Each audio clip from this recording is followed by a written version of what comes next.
Morning. I know that this video probably won't release in the morning or anything like that, but it's morning for me now, so morning.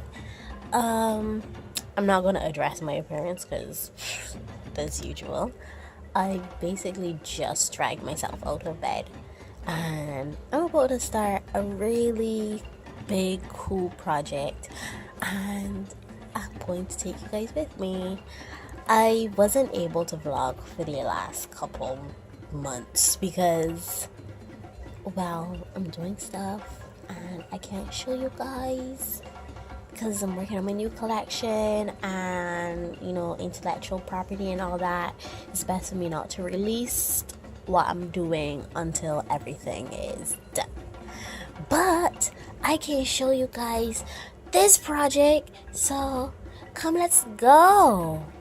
First things first, we need to address this mess.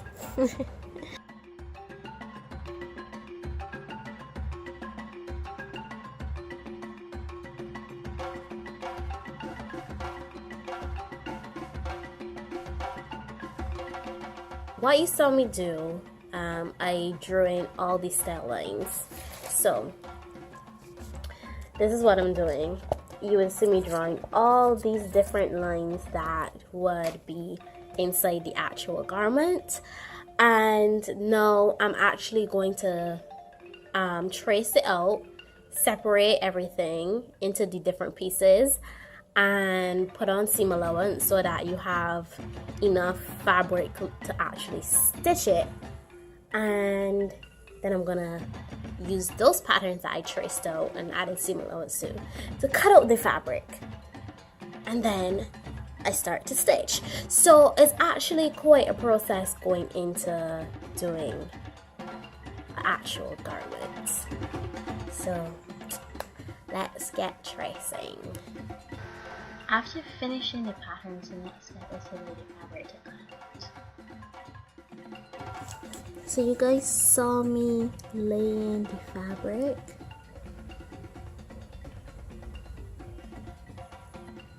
I have 12 layers of fabric here, and I've cut piece already, and I'm just cutting out this last piece.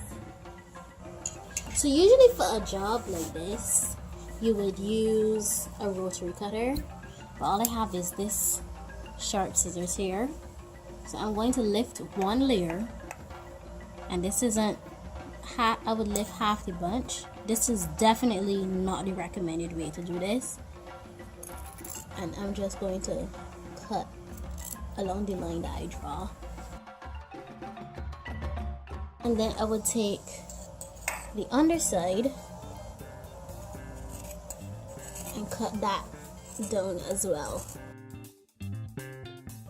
Now this way isn't the recommended way because you can miscut something, and then it kind of messes up everything. Like right here, you can clearly see it's not even.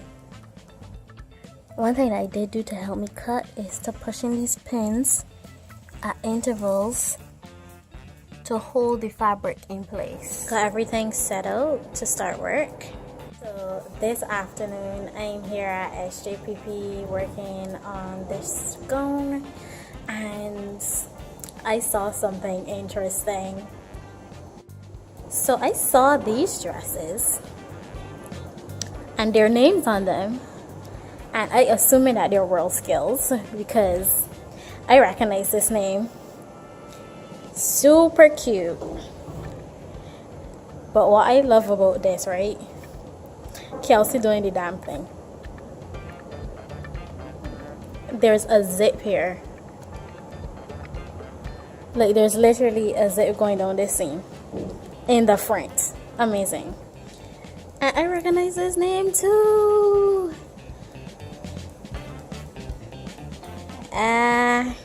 My peeps from BCC doing the thing. Ooh, let me see how the back of this look. Ooh, nice.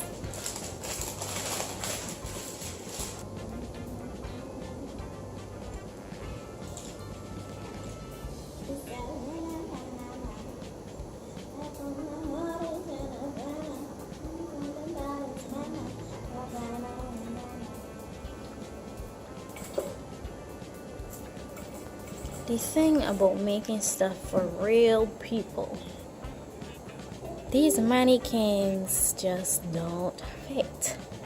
But we have a basic idea what is going on here. Okay, so on the inside of the gown is a corset. This is the back. The boning will go in here, and all these pieces are different. So this is like a rough picture what the corset will look like when it's done. All of these pieces for the front of the corset were cut on the bias. You can't really see the grain here. Oh yeah, cut on the bias. And the bra cups especially, I lined them. If you can see, like, instead of it looking orange under this white pellon, it looks kind of brownish.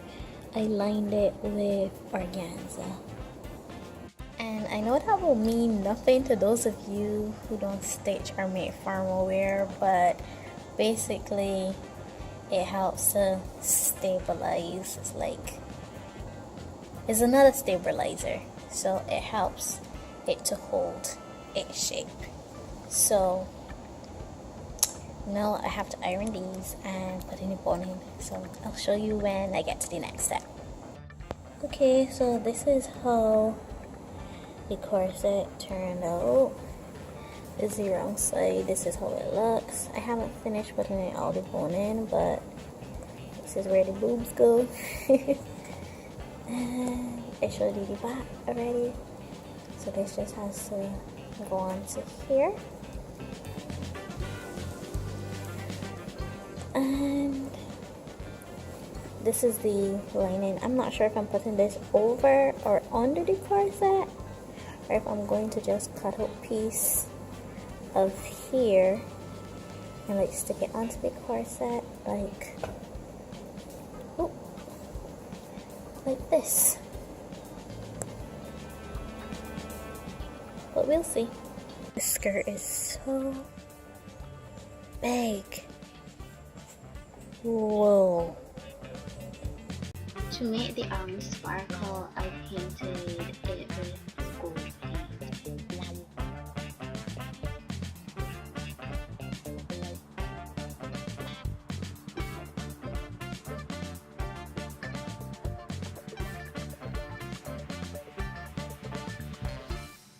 Hemming time.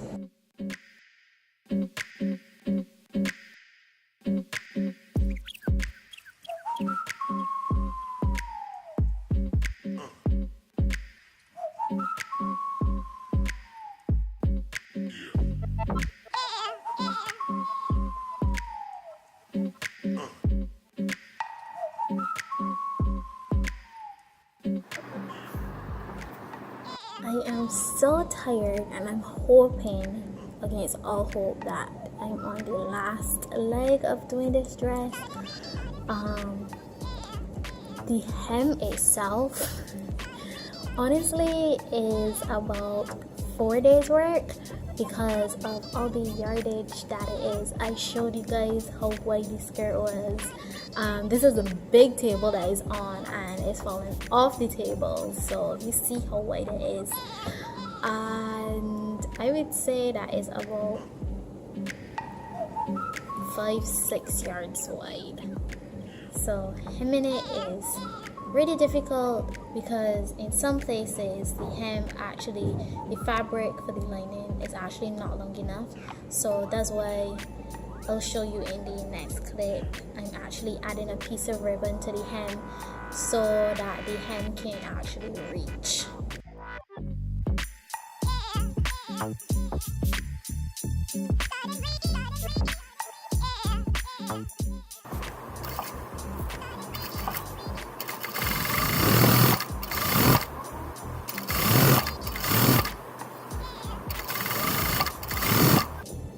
Hopefully, once I'm finished the hem, which I hope to mostly finish today, I can attach the top of the dress, and I will say I have about 2 or 3 more days realistically work on it, 2 or 3 more full days. I've been coming in a lot of half days because I've had work to do, but I'm really hoping I can finish this as soon as possible because I really have to get back to working on my collection. So today is Sunday and I'm at school finishing this dress. It's looking so lovely. I have it on the wrong side because I am attaching the top to the bottom and I'm so tired. It's so much work. I have to show you guys the intricacy of the work that I'm doing right now. Okay, so first things first, the bottom of the corset, I use binding on it, but the stitching that I'm doing a blind hem stitch. I'm doing a blind stitch, and can you even see it?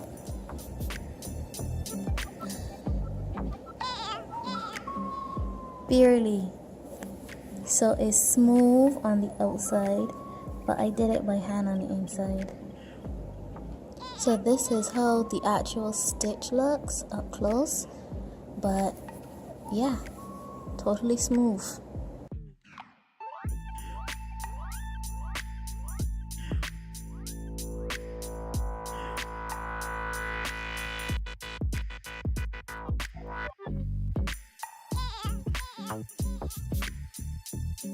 Okay guys, so I'm almost finished with the dress.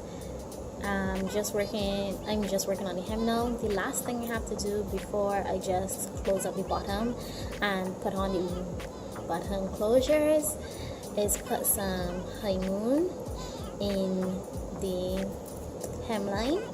This will help it to have a bit more body and like stick out more. So I'm really hoping that this hair comes out really nice.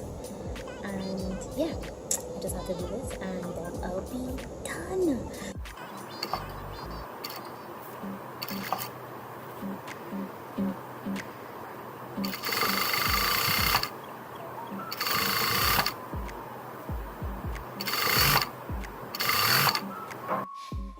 Final stages, hemming this dress. Taking so long, but oiling not helping.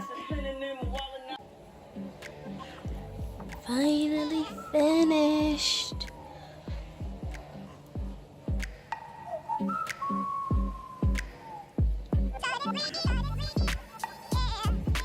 Honestly, so beautiful.